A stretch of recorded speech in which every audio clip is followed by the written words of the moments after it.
I'm Igbo, I'm Nigerian. I was born in New York, but I was raised in Nigeria, Cote d'Ivoire, England, and the US. And I only lived in Nigeria for about 2 years as a child and decided as an adult to move back 4 years ago. And my ethnic tribe is Igbo.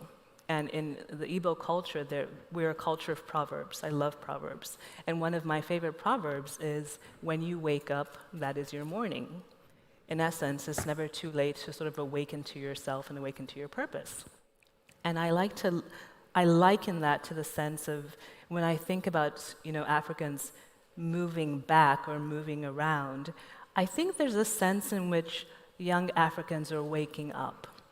And waking up in the sense of recognizing that as Africans, we have another story than the story we've often taken on or accepted without question. And so much of what happens with narrative, which is sort of the thing I talk about and think about, I'm really interested in the stories we take on without challenging and the stories we put on to other people. And I happen to think that the world is made up of stories. Everything you hear is someone's version of a story versus another one's version, which is why someone might prefer to read the Washington Post versus the New York Times, because it's a different twist on the same story. So I think a lot about how stories shape us, how stories shape our way of thinking, how stories tell us things about who we are, but also give us perceptions about how we should see other people. So this story of Africa Rising, because I think that's just another story, I'm actually one of those who thinks it's an old story.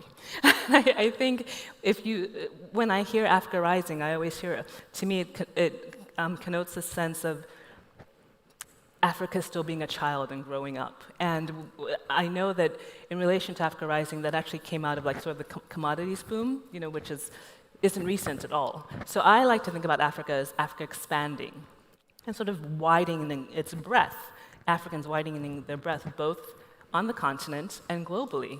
And I love the first panel we listened to today. Linda said something about it's time for Africans to recognize that they're global citizens. And I think to be a global citizen, you don't actually have to leave your country. You can be a global citizen and have a global mindset while staying put.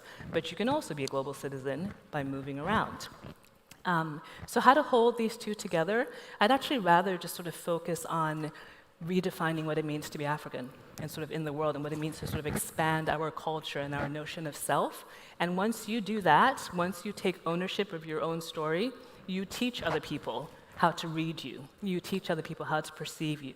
So, I mean, I could talk about this forever. So I'll give you a chance to ask more questions. No, but that's what you say is very true. It's basically, Africa is such a massive and diverse continent. It's